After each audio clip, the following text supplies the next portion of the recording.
Bonjour à tous et bonjour Sophie. Bonjour Pierre. Et bienvenue dans ce nouvel épisode de notre podcast où nous abordons les sujets d'actu et de prévention qui vous concernent au quotidien. Alors avant de débuter, si ce contenu vous plaît, n'oubliez pas de vous abonner à nos réseaux Essentiel Pharma afin de ne rien louper. Aujourd'hui Sophie, nous abordons un sujet essentiel, l'entretien pharmaceutique de suivi des patients asthmatiques. L'asthme est une maladie respiratoire chronique qui affecte les bronches. Chez une personne asthmatique, les bronches sont enflammées en permanence, ce qui les rend plus sensibles aux irritants.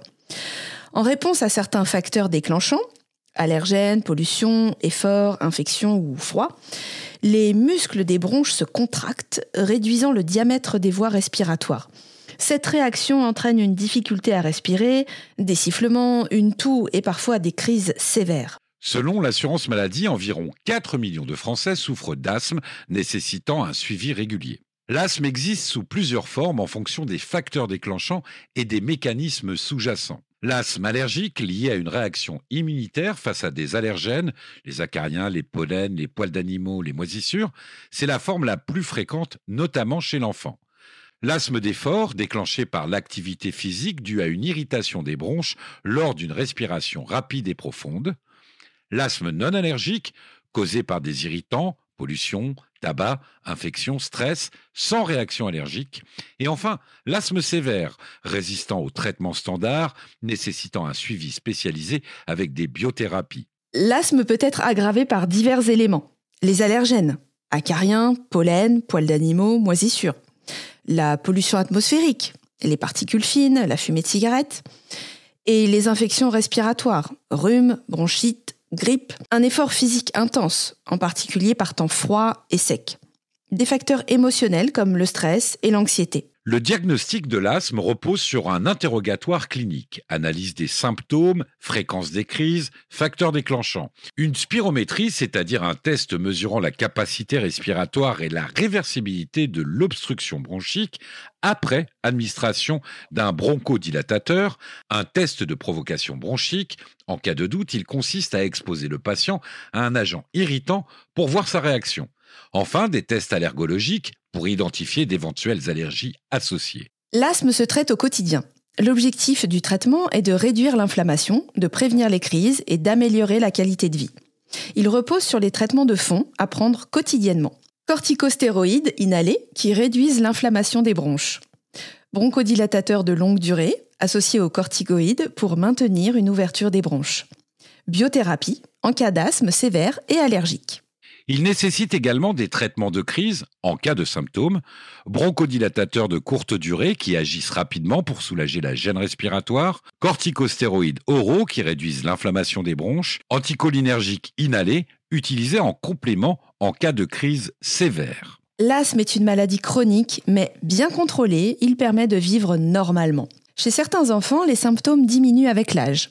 Chez l'adulte, l'asthme nécessite souvent un traitement à vie, mais une bonne prise en charge permet d'éviter les crises et d'avoir une vie active. L'entretien pharmaceutique est un dispositif mis en place en 2013 dans le cadre de la Convention nationale entre l'assurance maladie et les pharmaciens d'officine. Il concerne plusieurs pathologies chroniques comme l'asthme, le diabète et l'anticoagulation orale. Concrètement, c'est un entretien individualisé entre le pharmacien et le patient à l'officine, visant à évaluer l'observance du traitement, identifier d'éventuels effets indésirables, éduquer le patient sur l'utilisation correcte des médicaments, adapter les conseils en fonction du mode de vie du patient.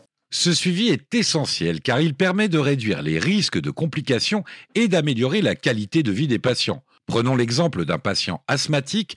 Comment l'entretien pharmaceutique peut-il l'aider concrètement ? Très bonne question. L'asthme est une maladie inflammatoire chronique qui nécessite un traitement de fond au long cours, souvent sous forme de corticostéroïdes inhalés. Mais près de 50% des patients asthmatiques ne suivent pas leur traitement correctement, d'après l'INSERM en 2022. Et c'est là que le pharmacien intervient. Lors d'un entretien, le pharmacien va vérifier la bonne utilisation des dispositifs inhaleurs. Beaucoup de patients utilisent mal leur inhaleur, ce qui diminue l'efficacité du traitement. Sensibiliser aux facteurs déclenchants, le tabac, la pollution, les allergènes, il est très important d'identifier et d'éviter ces facteurs. Détecter les signes de mauvaise maîtrise de la maladie, notamment les réveils nocturnes, l'usage excessif du bronchodilatateur de secours ou une baisse du souffle. Enfin, encourager l'automesure avec un débitmètre de pointe pour surveiller l'évolution et ajuster le traitement si besoin. Les études montrent que ce type d'accompagnement permet de réduire de 30% les crises sévères et les passages aux urgences. L'asthme n'est pas la seule pathologie concernée. On retrouve ces entretiens pour le diabète, suivi de l'observance du traitement, conseil diététique, surveillance de la glycémie, les anticoagulants oraux, AVK, AOD, prévention des accidents thromboemboliques, interactions médicamenteuses.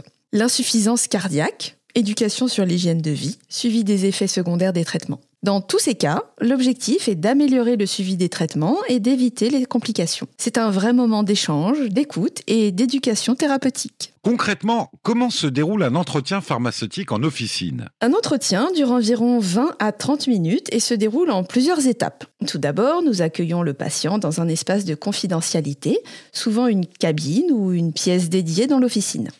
Nous lui expliquons l'objectif de l'entretien, la gratuité du service, car il est pris en charge par l'assurance maladie, le principe d'un suivi régulier avec un premier entretien et des rendez-vous de suivi tous les 3 à 6 mois. Enfin, lui rappeler que le médecin reste son interlocuteur principal, mais que notre rôle est de l'accompagner sur l'usage des médicaments, la prévention des crises et l'amélioration de sa qualité de vie.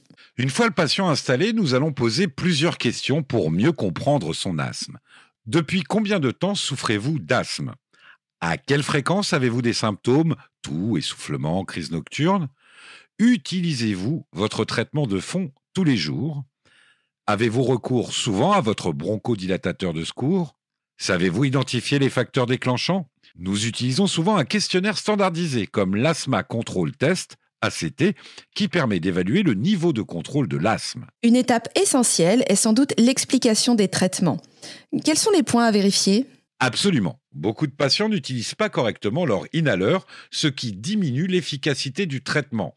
Nous demandons au patient de nous montrer comment il prend son traitement, puis nous corrigeons si nécessaire. Bon usage des dispositifs d'inhalation, coordination à inspiration-action, inhaler au bon moment, entretien du dispositif, nettoyage, remplacement régulier, rinçage de la bouche après usage des corticoïdes inhalés, ce qui permet d'éviter les mycoses buccales. Une fois l'évaluation faite, comment aider le patient à mieux gérer son asthme au quotidien ? Cela passe par des conseils personnalisés en fonction des difficultés rencontrées par le patient, comme évoqué plus tôt. Éviter les allergènes et irritants, les pollens, les acariens, la fumée, la pollution. Faire du sport en toute sécurité avec un bon échauffement et un bronchodilatateur en prévention si nécessaire. Ne pas hésiter à consulter son médecin en cas de symptômes persistants. Utiliser un débitmètre de pointe pour surveiller l'évolution de son souffle. À la fin, nous réalisons une synthèse et proposons un plan d'action. Correction à apporter dans l'utilisation des médicaments, mise en place d'objectifs, réduire les crises, améliorer l'observance, planification d'un prochain entretien dans 3 à 6 mois. Le pharmacien, en tant que relais de santé de proximité, peut aider les patients. Un accompagnement pharmaceutique structuré permet d'améliorer le contrôle de l'asthme chez 70% des patients après 6 mois, d'après l'assurance maladie. On comprend donc que l'entretien pharmaceutique est un véritable levier pour optimiser la prise en charge des patients chroniques. Si vous souffrez d'asthme, de diabète, d'insuffisance cardiaque ou si vous prenez des anticoagulants, n'hésitez pas à demander un entretien pharmaceutique en pharmacie. Ce suivi permet d'optimiser votre traitement et d'améliorer votre quotidien. Si cet épisode vous a plu, n'hésitez pas à le partager autour de vous et à nous suivre sur d'autres sujets santé. À très vite pour un prochain épisode. Essentiel Pharma, votre réflexe santé.